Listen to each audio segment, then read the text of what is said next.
Hey everybody, and welcome back to Hot Takes, brought to you by the Thunderpick World Championship. Today we have got Dota Christmas Eve. TI starts tomorrow. Patrick, how you feeling?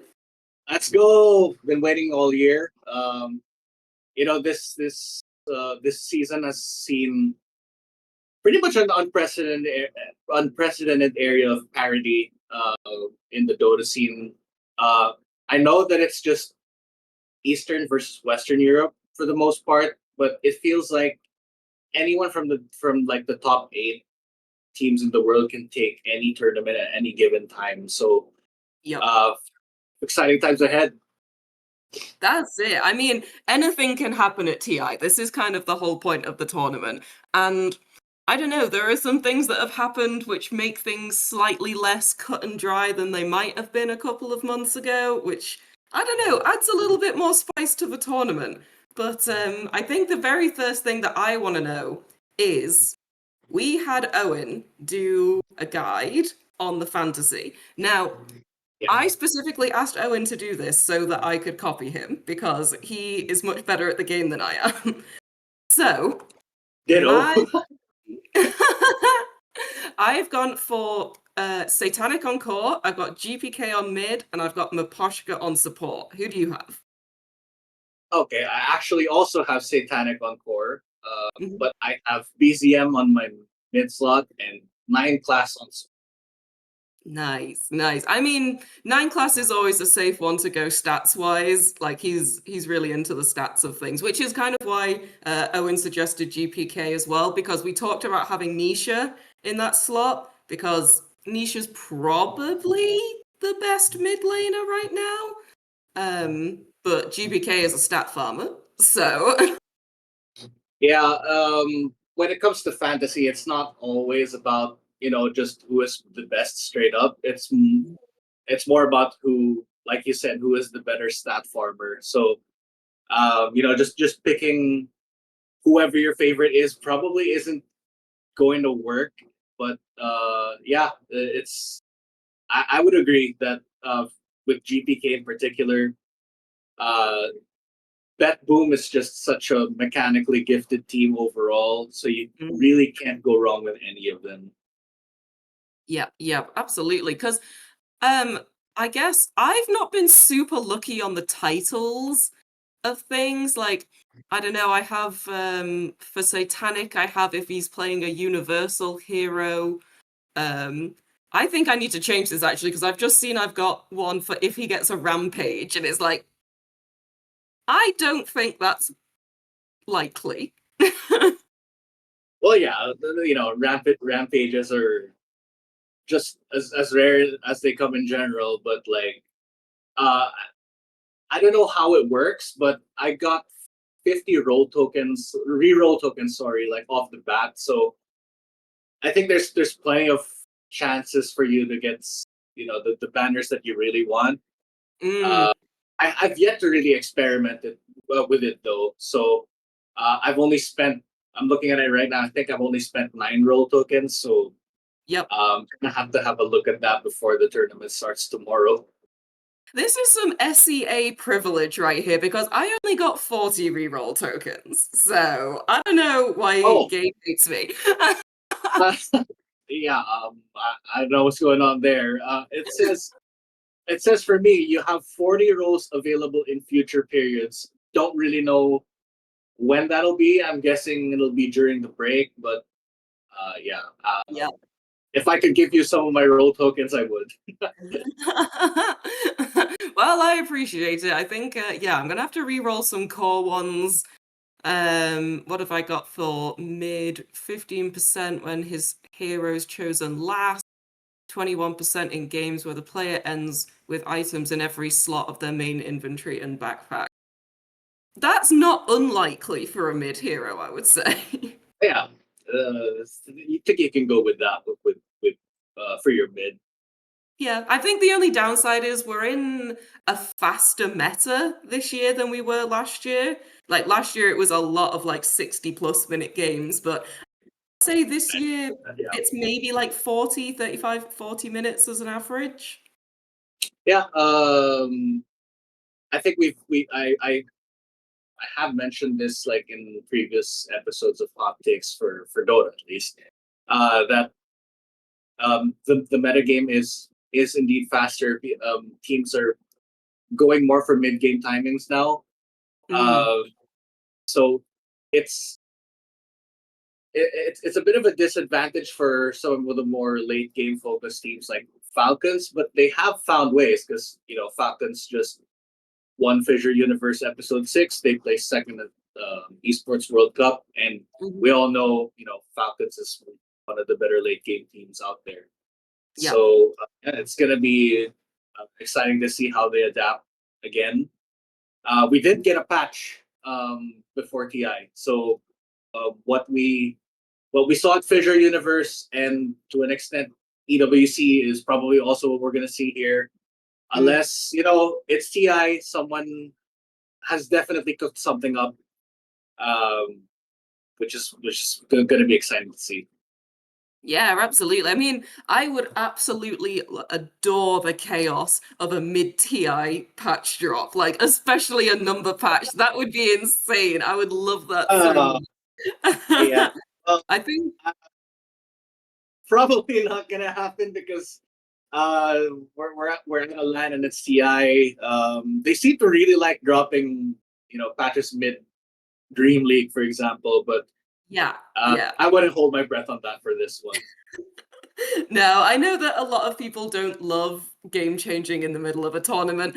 I like it. I think it's exciting, probably because I'm not on those teams having to, like, Yeah, I'm not the coaches having to cook up these strategies 5 hours before an official. Like, we're not there suffering through that, so that's understandable that we would enjoy it, but yeah, yeah, I don't envy the players being in that position unless they I do remember um asking Saberlight about it, like for Blast when we got that interview mm, and opportunity with him, and um he was more gung ho about it than I initially expected. Like, oh yeah, yeah, here's a patch. It's fun. All of our strats just went out the window, and we have 3 hours to figure out new ones. yep. Um, we might just get blindsided by something that we never saw coming, but yeah, here we are. Yeah, I mean, I don't know any other game that does this. Like, even, like, obviously, Riot games are patched on a predictable schedule, and I think they play their officials on the previous patch. Like, they don't instantly move on to the new patch in their tournaments. But even Counter-Strike, like, doesn't patch in the middle of a tournament. So, Yeah. The only other games I can think of are probably fighting games where mm, it's not necessarily like in the middle of a tournament the patch drops. It's more like, oh, this DLC character came out just a week ago, or sometimes even less than that, and then people have to figure out, okay, is this new guy broken, or is he, we can just let him by. yeah, But yeah, as far as the mainstream esports titles go, Dota is probably the only one that does this. Valve don't care if they want you to have to rack your brain in the middle of a tournament, they will force you to. yeah, yeah. And I guess it just means that the team that's the most adaptable is the one that's going to particularly do well. Because, like, I think I've said this before, but even though I would like for the players of Falcons to win TI, I just don't want the org to win TI. No, You absolutely know, not. Yeah. I really like all of these players individually. I like them as people. I think they're cool guys. But I just hate the org and I don't want them to win because of that. We're definitely not alone there. Yeah, I mean, I they're gone now, but I used to be an EG Dota fan. Crit was there for the longest time. I want him to Mhm. win finally, but uh, it really has to come with the caveat that he'll be doing it under the Falcons banner, and I'm just like, Yeah. Yeah. really? Yeah. Like I was For the longest time, I was the biggest OG fangirl on the planet. Like, I absolutely loved that org. I'm a huge fan of Amar. I know a lot of people say like, "Oh, he's got an ego and stuff." I think he's great. Um, but I just don't want to see him do it under the Falcons banner. Like, it's such a shame. Um, but actually, having said that, I have just this morning changed my 4-0 prediction to Falcons. I did have Spirit in that slot again because I just went off. I used a lot of Owen's predictions, but I've just changed it to Falcons. Okay, well, I have them at 4-1. Yeah, yeah, Falcons, that is. Uh, I still have Spirit at 4-0 because their momentum is crazy right now. yeah, I still can't believe that they made it all the way to the grand finals of Fissure Episode 6 with a stand-in. yeah. Uh, more on that later, I guess. But um, back to your point, yeah, I think Falcons will probably do well off the bat here. They've also got that momentum going for them. They are on a high right now because they won Fissure Episode 6. And like I mentioned earlier, second place at EWC. They are probably running on probably the highest level of confidence that they've had this entire season because they they started pretty well and then they kind of hit a slump towards the middle of the season where Yeah. they finished 11th, I think it was at Wallachia, if I'm not mistaken. Mm. And it seemed like they were just out of it. They took a break after that, and it seemed to really do them well. They got back into form just in time for EWC. I didn't expect that they would be doing that well there, especially since it was single elim for the playoffs. But man, they shattered my expectations there. Yeah. Uh, I still think, yeah, Team Spirit is probably going to go undefeated, but Mhm. Falcons being in on your 4-0 prediction, I can't complain about that at all. Yeah, that's I think there's a wider esports conversation to be had about peaking too early in a season, and I think that's the a bit of a trap that Falcons fell into at the start of this season. And then they had a predictable dip, but it's actually working out quite well because to be hitting this stride as you're heading into TI, that's kind of ideal. That's where Yeah, you want to be. You know, even if you do play second at Esports World Cup, we're still in a situation where everybody would rather win TI, and I hope so it should long remain. That's what I like. I'm happy with that. Even if it's a smaller prize pool. But I think even now the TI prize pool is bigger than Esports World Cup, right? Am I made that up? um, I think it's just 700K off. Okay. Yeah, yeah. Let me check the EWC prize pool. Okay, EWC is 3 million. So Oh, TI okay. right now is at 2.3, 2.4. So Okay. Yeah, yeah. uh, it's probably not going to reach 3 million.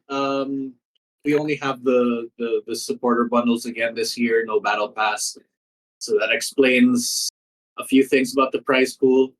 But yeah, like you said, TI is still the crown jewel. Doesn't Yeah. matter if EWC has a bigger prize pot. TI is TI. That's exactly it. And I think if I was gonna do this with my heart, I'd have Team Spirit to win the whole thing. I want it for them so bad. Team Spirit deserve to be the first team in history that have ever won TI 3 times. Like they Yeah, deserve so much. I would absolutely love to see that. I'd be so happy if they won. I think even if they do end up in a situation where they're playing with a stand-in at TI, they've proven that this is still a very real possibility. And if I was Liquid or Tundra, Paravision, any of these teams that stand a real chance, I would be scared of Team Spirit right now. oh for sure. Like, they've been here before, Hmm. twice in fact. they they have what is it? Some ridiculous number like okay, 1, 2, 3, 4, 5, 6, 7 titles combined. Like if you just count them individually, Yep. uh, they know what it takes to win at TI. So um, yeah, like you said, they'd be making history, Hmm. winning TI 3 times as an org. That would be the first ever. And I think at that point, if that does happen, say 2 weeks from now, they do hoist the trophy once more. I'd have to call um, Yotoro and Miposhka the two greatest, and Collapse. Sorry, Yeah. Yeah. can't forget about him. The three greatest players of all time. Yeah. It's there's just no debate. Yeah. Oh, I completely agree. Like, it's not even a conversation at this point. I think they are. I'd be happy to call them the greatest players of all time now. If they won TI, I think it just makes it, nobody can argue against that. To Yeah, maintain this level, like this standard of Dota over so many years is unheard of. It's yeah. ridiculous. And yeah, And they're just really nice guys as well. Like every time I've met Maposhka, he is the nicest person. And like I can't understand his Russian accent. I think he struggles with mine, but we get by. We have a great time. I would love to see him do it. yeah, would be few others more deserving. So Yeah, that's true. no But I guess spirit. I would happily see Liquid win it. I'd happily see Tundra win it, because I want to see 33 be the first player to win it 3 times. That would be great. That's Um, also another big possibility. Yeah, yeah, yeah. Any of these three teams, and I'd be like, yeah, they deserve it, and I'm happy. yeah, for sure. So I guess we know who's your 4-0. Who's your 0-4? My 0-4. Well, it's probably it's probably a really cliche. Is that even the right word answer? But it's wild card. They're Okay. the team that I think are just happy to be here. I love you, Speed. Watch your guides all the time. So happy that you finally made it to TI, but I don't know, man. You've got your work cut out for you. You and the rest of your team. I hope that they win at least one. But yeah, they're who I think that it will go 0-4. Yeah, they've got Spirit as their first matchup. So That they're that's coming out true. the Yeah, gate. I do remember seeing that on the announcement. Yikes! Yeah, yeah, that's a yikes from me, dog. Like, but it's sort of the way it's fallen. We're not seeing like a Spirit versus Liquid in the first round. Like Liquid have got Boom, Paravision have got Heroic, Spirit have got Wild Card, Tundra have got Yakuto brothers. Uh, Yakuto brothers. Yeah, this is yeah, the second or third time they've changed their name. By the way, I hate it. But go on. honestly, it's a nightmare. Like I was writing the article about them being changed out for Gaimin before you took it over, and I'd started writing it as Yakults. I hadn't even clocked that they changed the name on the announcement, and I was like, that would have been embarrassing if I'd published that. I'm so glad you took that over. Uh, yeah. I was like, why they gotta do this, man? They still have you know the guy who's handled this Yakult on managing their team. So I don't know what this is about, but I guess they're Yakuto brothers now. Yeah, Yeah, I wonder if it has something. I mean, Yakult must be copyrighted, right? It must have. I would imagine so. Yeah, did Valve tell them off for having copyrighted branding in their name? Yeah, Maybe. that could be it. But it took them a while if that was the case. They ran with Yakult brothers for what felt like at least 5 months after they first formed this season. So yeah, it would make sense, but why now? But okay, fine. Honestly, I don't know. I think we put out an article about like who are Yakult's brothers. We did that in like December, January. So it's been some Somewhere time. like that, yeah. But it's interesting. I think so for my 0-4, I've put Team Nemesis, and the only reason I've done that is because they're an unknown entity for me. Um That's fair. so yeah, I put Wildcard in my 1-4, but yes, I'm willing to have my mind changed. it could go either way, honestly. Yeah. Nemesis, uh, as a unit, yes, they are, like you said, an unknown quantity. They do have some familiar players, like Raven is probably the most familiar one. Yeah, yeah. Uh, Used to be the carry for other C teams like Fnatic, most notably. But he's playing offlane now, which took me out of it for a while. But Yeah. okay, I put them in 1-4 because it's C bias, gotta rep my boys. But Hell yeah. uh, if they go 0-4 like you put in your predictions, I wouldn't be surprised either. Yeah, yeah, that's exactly it. They're just, I would love to see another team make a hell of a Cinderella run. I don't think that's gonna happen. Yeah, maybe this year isn't the year. The European teams are just so strong. The Probably the only one outside of the European teams I'd even consider is Tidebound because Mhm. it's the Wings boys, Yep, uh, yep, and they won Clavision Masters, so they yep. have a bit of an advantage over the rest. But even then, I think the power rankings aren't up yet on the site, but I have them at Yeah. either seventh or eighth or something like that. Yeah, by the Yeah, time we put this episode out, it'll be live. So great. So yeah, go Tidebound, but yeah, looking at the top eight, it's or the likely top eight that is, it's just the same 8 teams. And yeah.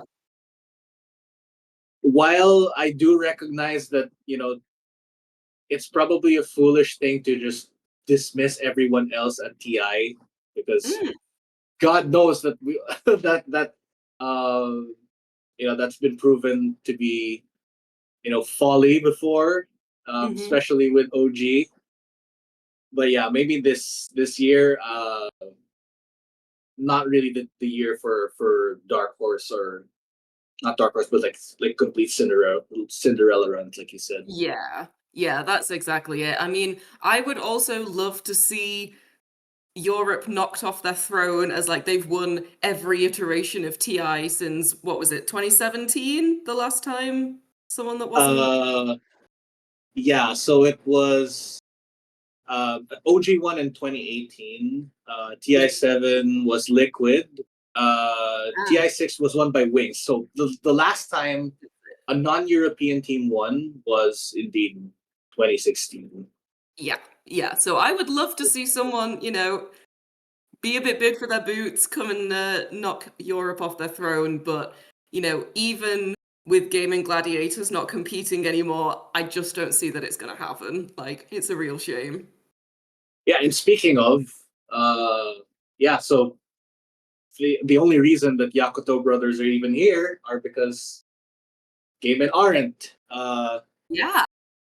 It's not great to see, but it does look like it's contract disputes for them. Yeah. It from what I gathered, with people like Awi 2000, the coach of Falcons, Hmm. said on Twitter that the Game and Gladiators guys wanted to compete not under the Game and banner, but of course, they're signed to contracts, so Yeah. that's probably not something that they can just do. So they supposedly discussed it with the org, but couldn't come to an agreement on that end. And it would almost seem like they were told by. I mean, don't quote me on this. This is just speculation, but Mhm. uh, supposedly the game or basically gave them an ultimatum. Like, if you want to play a TI, you have to do it under our banner, or we don't do it at all. Yeah, yeah. So, um, wishing the Gaimin guys all the best on that front. But yeah, it's sad that they won't get another shot at winning the Aegis this year. They they fell short again last year, coming in second place like they always do. And while they don't have the same roster anymore, it felt like over the last few to several months that they finally figured out how to best integrate Watson and Malady into their game plan. So um, yeah, I'm a bit miffed that they won't get to prove it, but life Yeah. goes on. Yeah, like it's it's a real shame, and it just speaks to where the state of esports is at the moment. I don't want to say anything about why these contract disputes came about, but you know, the more they tweeted about it, it's like I could feel the lawyers being like, "Stop it! Stop Yeah. tweeting!" And it just added like a little bit more and a little bit more. And the only reason we can even have this conversation is because of Quinn's tweets and the co-founder and president of Gaimin Gladiators tweets.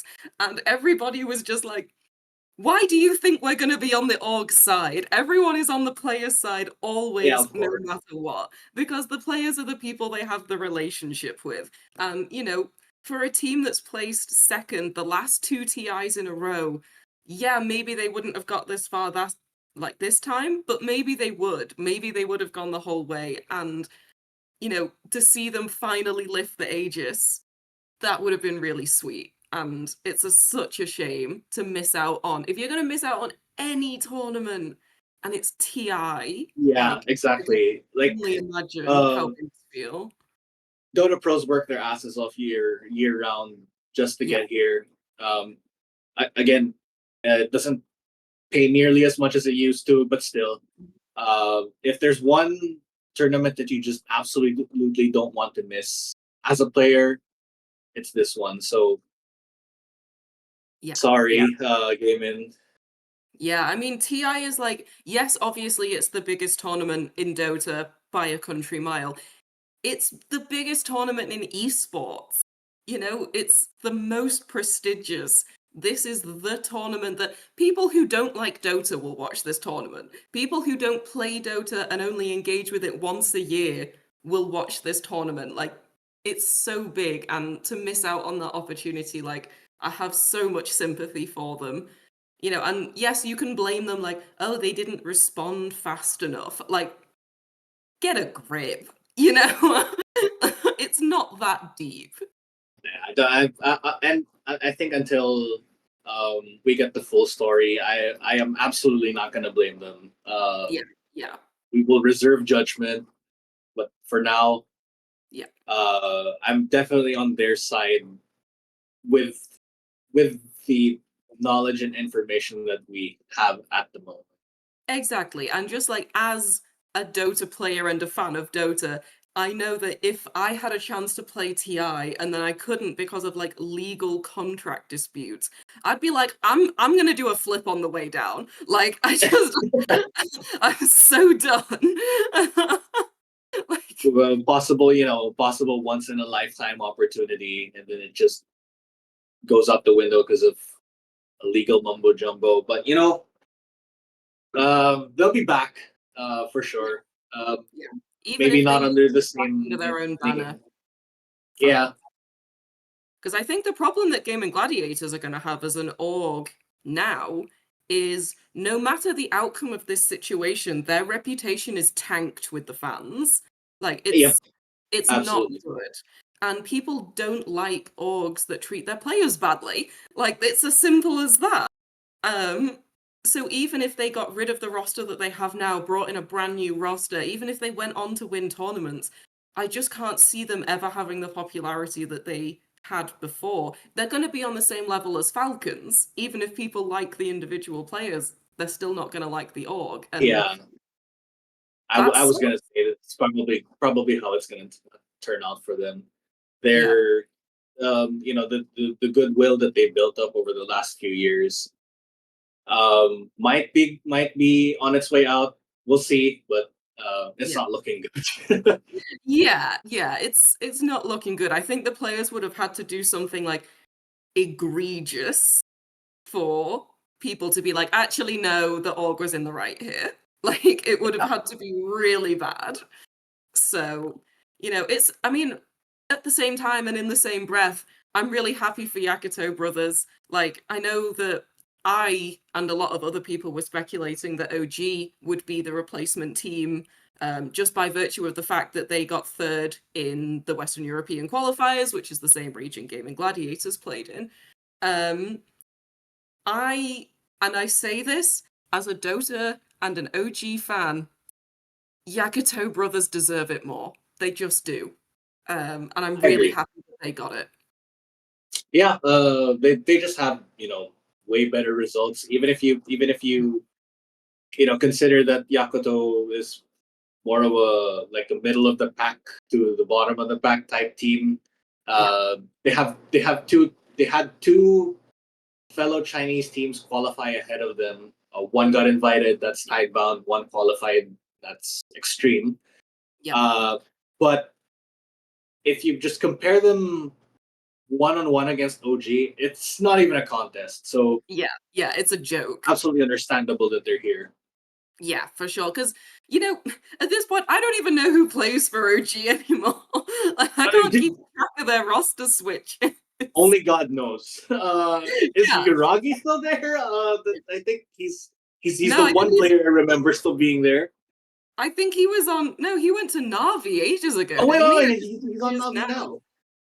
He's not Wait, on wait, Navi no. now, but Was that Navi Junior? Okay, that's another confusing thing. But Navi Junior aren't here. I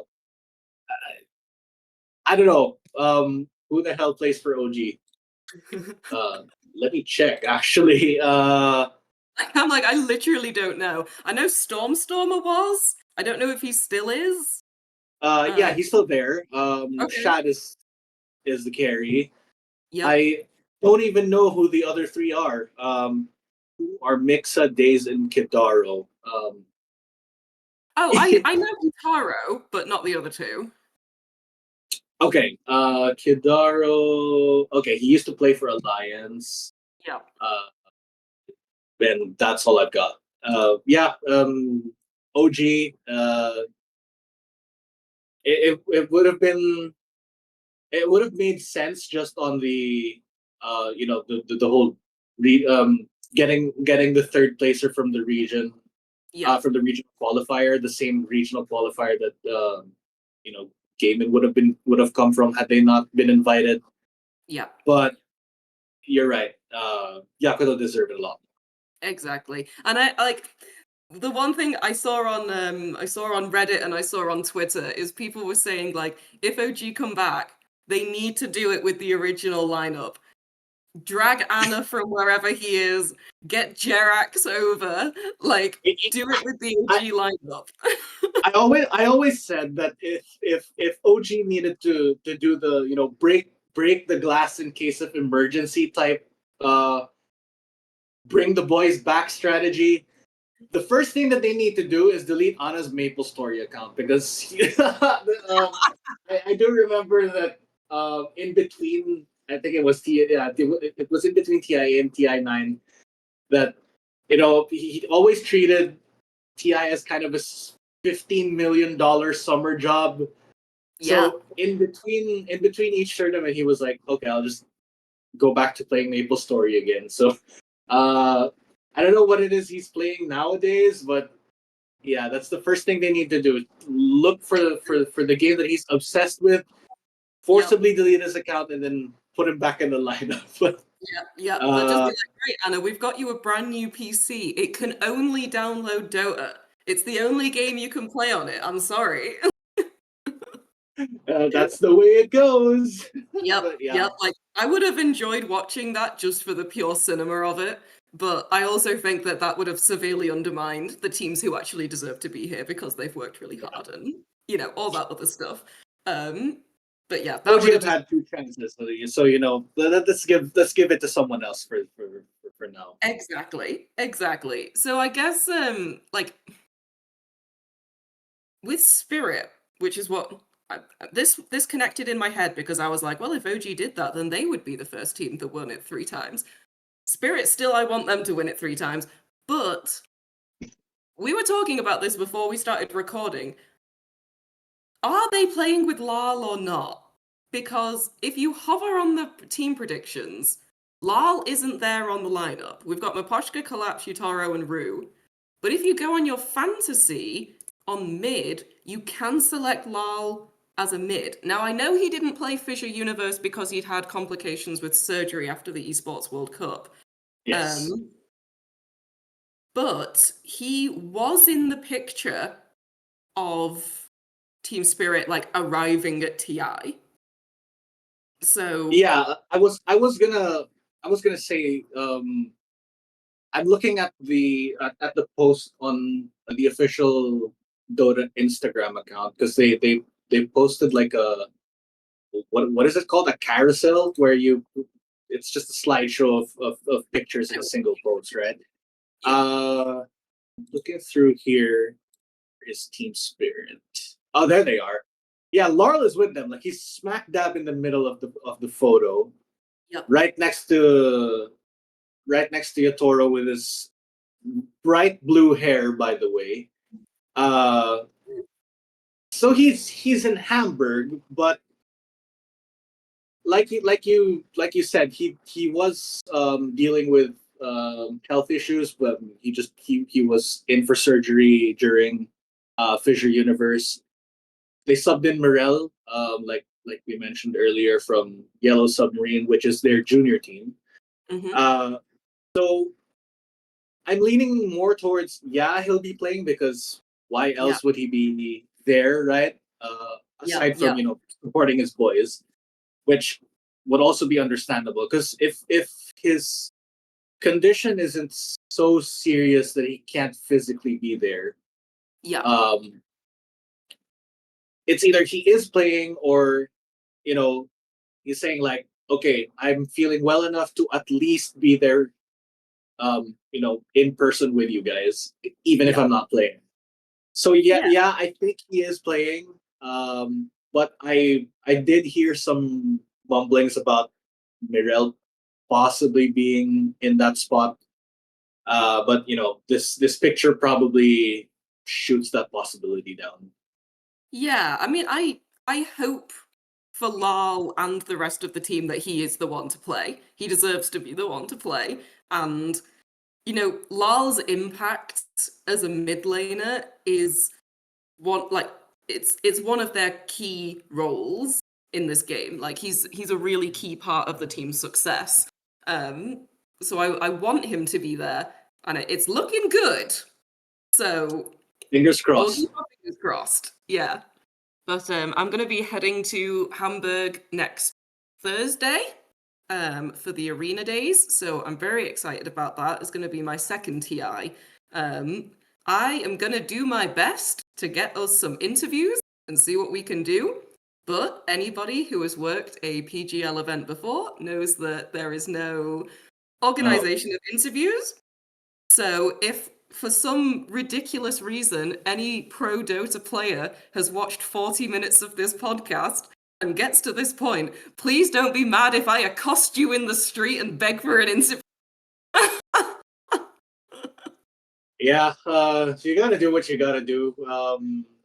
Yep. As someone also that um went my first and still my only T. Wait, no, I went to the one in Singapore, so that was Mm, the TI12. mhm. But my first ever TI was TI4, and that was when Valve still had their Like they still had full control over the event. And even then, getting interviews was an absolute nightmare.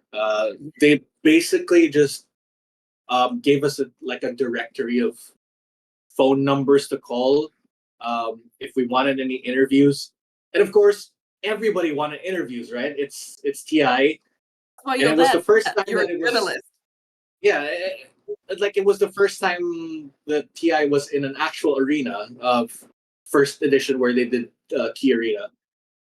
So it was like, okay, we'll try ringing up some of these teams, which proved to be impossible because everyone was calling them all at the same time. So Yep. um, the only two interviews we got were literally, what you just said, accosting players, like not even in like official media rooms or anything. I distinctly remember getting just like pulling AUI when he was still on Cloud9, pulling AUI to a room on the side, like some random room inside Key Arena. Didn't even know what it was for. Yep. Yeah, it felt so unprofessional, but pretty Yep. much the only way we were able to get anything. Yeah. Yeah. So we'll be fighting, we'll be doing the best, but let's see. Let's see. So I Good luck. guess thank you. I guess we have one question left to ask before we're gonna start. Um who's gonna win? I want to know your prediction. Ah, man. Uh, since I have Spirit at 4-0, I think it's going to be them. Mm-hmm. But this is with the asterisk that it's going to be extremely close with, like I mentioned, the other Western and Eastern European teams. It really feels like even if there's one or two teams that are dominant, within the most recent like couple of tournaments, it still feels like anyone can take it because um, it's basically the theme of the whole season. Like I mentioned at the start of the podcast, this era of parity is something that I've not seen in a very long time in this game. Yep. Um, it's just nice to see that it's hard to predict exactly who will win. You Mm-hmm. can reasonably assume 6 to 8 teams will all be vying for the two spots in the grand finals. But who actually takes it at the end? It's almost a coin toss. So Yeah. Yeah. I'm gonna go with Spirit because uh, they have the comeback factor. They even if you No one comes actually back some like Spirit. yeah, actually it even feels like you don't want to be ahead against these guys because it just flips a switch in them that uh 30K gold lead gone just like that. Yeah. Uh, Means nothing to so them. and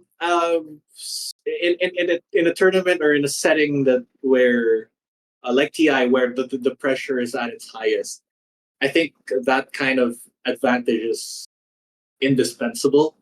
Mm-hmm. Because like for teams that are very mechanically skilled or have an identity that is seemingly unbeatable, all of Yep. that kind of goes out the window at TI because TI is such a mental game as much as it is a mechanical and a strategic one. Mm-hmm. So with that in mind, yeah, I'm going with Spirit because they have the experience, they know how to come back from huge deficits, and they've done it twice before. So Yep. they You know have they're everything mentally going for strong them in enough. that regard. Yep. Yep. Absolutely. I think I'm going to agree with you. I think Spirit are going to take it. I think I think the best series of this tournament is going to be the lower bracket final. Um, Yeah, I think I that's would going to think be so. absolutely Honestly, I insane. think I'm expecting the grand final to be either a 3-0 or a 3-2. No in Yep. between. Yeah. Yeah, I'm inclined to agree as well. I would rather it go to 3-2 Of because course. that just makes for a better tournament. It makes for an insanely long day, but it makes for a better tournament. So, yeah, but yeah, I would be happy if Spirit, Liquid, or Tundra won it, but I'm gonna hang my hat on Spirit. Yeah, All right, I think you we're gonna heard go it with here that. first, folks. It's gonna happen. All we need is Yutaro to shave his head before they get on that stage. Oh my Job's god. done. But he So, colored his hair. Why would he want to shave? Well, bald Toro buff, yeah, I think undeniable. they'll see how the group stage goes, and if they need bald buff, then he'll shave his head. That's the strat. Absolutely. All right. Thank you for joining us today, guys, for Hot Takes brought to you by the Thunderpick World Championship. And we will see you guys after TI. And we'll find out if everything we said was true or if we don't know what we're talking about. Thank you. I was told to add some music here, but they didn't tell me what kind of song. So I'm just gonna sing. Make sure you like and subscribe.